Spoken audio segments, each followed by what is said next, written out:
Today on the CTV News at 5, Lethbridge Accessoride workers say they're ready to hit the picket line unless contract talks resume. Plus, a kitchen fire shuts down the Picture Butte Bakery.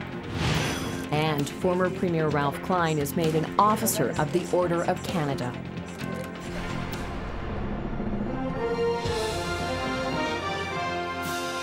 CTV News with Jackie Scantlebury. Good afternoon. Well, we now know where Lethbridge City Council stands on oil and gas drilling within city limits. Well, Council says it supports drilling. It doesn't want it happening within the city. Council took the proactive approach today and adopted a resolution that opposes oil and gas drilling and production within Lethbridge city limits. Council noted the negative elements of exploration on urban land, like soil contamination and the added costs required to maintain developable land for residential neighborhoods and infrastructure.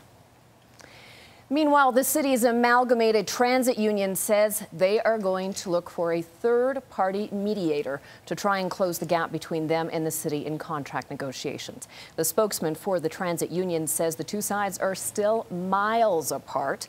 The union represents 30 Accessoride workers in the city. Negotiations broke off earlier this month when City Council refused a request to compare drivers' wages to the pay scale in similar-sized markets across the province, just days after doing the same in awarding City Council raises to themselves. A union representative says he's disappointed that the two sides remain very far apart. Oh, there's a fairly wage gap. We're probably looking at 20% wage gap between the last offer and where we're at. There's still a substantial wage increase that, we believe is right for them. It's documented. The Accessoride market review shows that their increase should be parity with the transit operator. Every other city is that direction except ours. The union says its drivers are currently working without a contract, and if mediation does not solve anything, they are prepared to strike. The federal deficit is going to keep rising. Finance Minister Jim Flaherty says another $5 billion will be added to the deficit this year, and that means that the budget won't be balanced until 2016-2017. Budgets are not an end in themselves. They are a means to an end.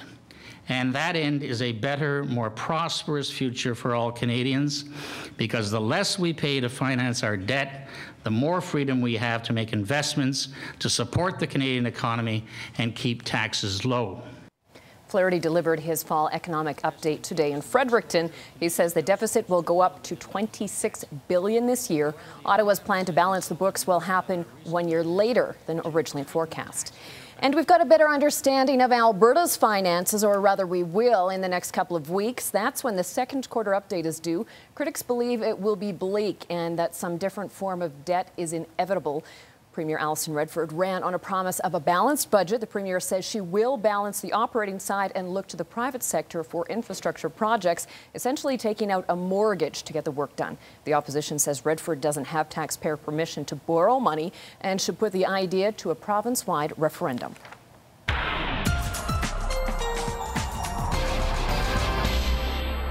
Okay, it's time to batten down the hatches, Dory. Those crazy winds are back. Yes, they're back, and they're going to be here tonight, and they're going to be returning tomorrow again, but that's what's ushering in that warm air mass. As we talked about yesterday, a very strong area of high pressure is digging into southern Alberta and to areas south of the border as well, so that bodes well for us. We're in Chinook mode, so just get used to the winds. I'll have more details coming up in a couple of minutes. Thank you, Dory. Well, a man is being treated for chemical burns in a Calgary hospital after getting burnt on the job at a Tabor facility. The worker, who works at Lantec Sugar, formerly Roger Sugar, suffered a chemical burn to the leg late last week.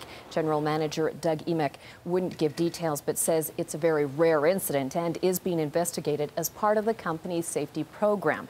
He says the company's priority is the recovery of its employee and his family. The sugar beet processing plant has been operating as usual since the accident. And quick work of emergency crews is being credited with saving a Picture Butte business.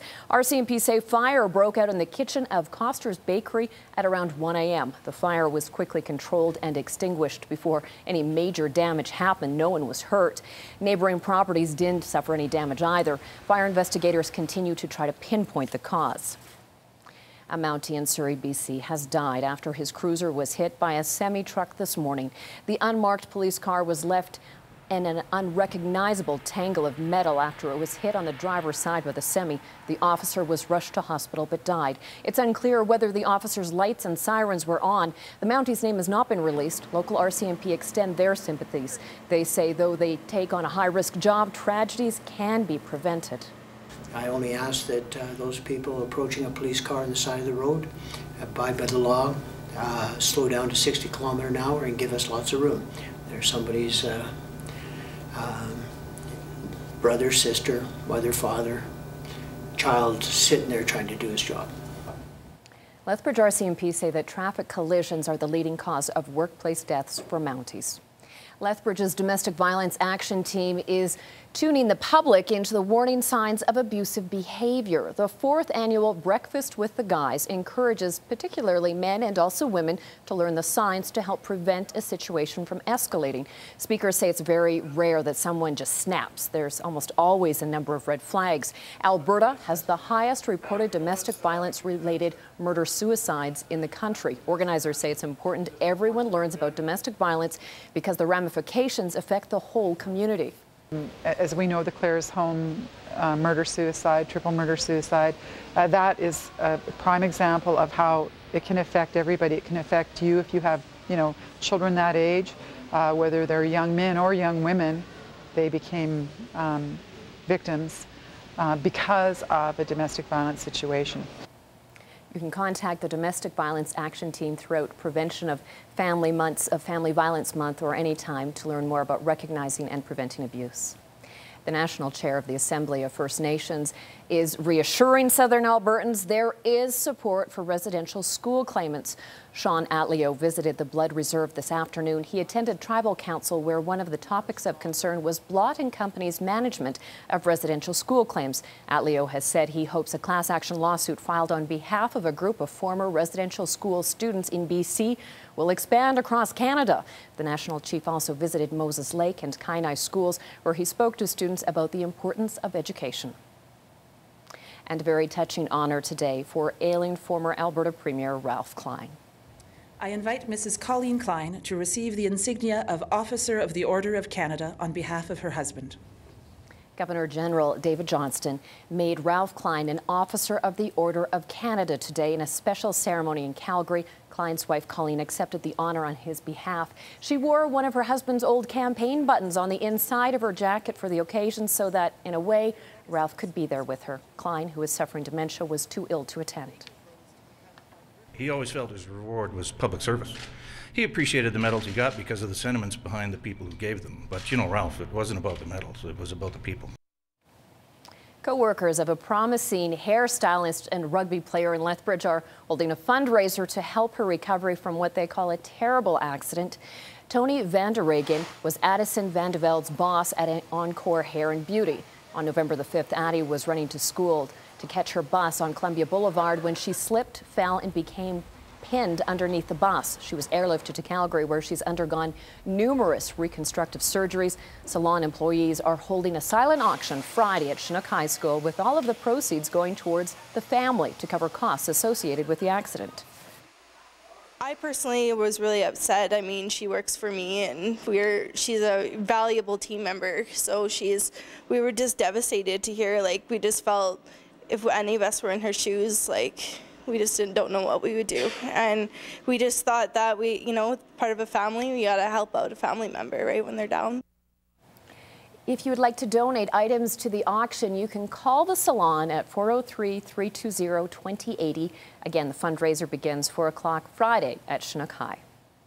Well, each year at this time, many Southern Albertans make the trip to the Millerville Racetrack southwest of Calgary, not for horse racing, but for a chance to do some pre-Christmas shopping at the Millerville Christmas Market. With nearly 200 vendors, the market has become known for its unique people selling unique people products. We have more on Farm TV.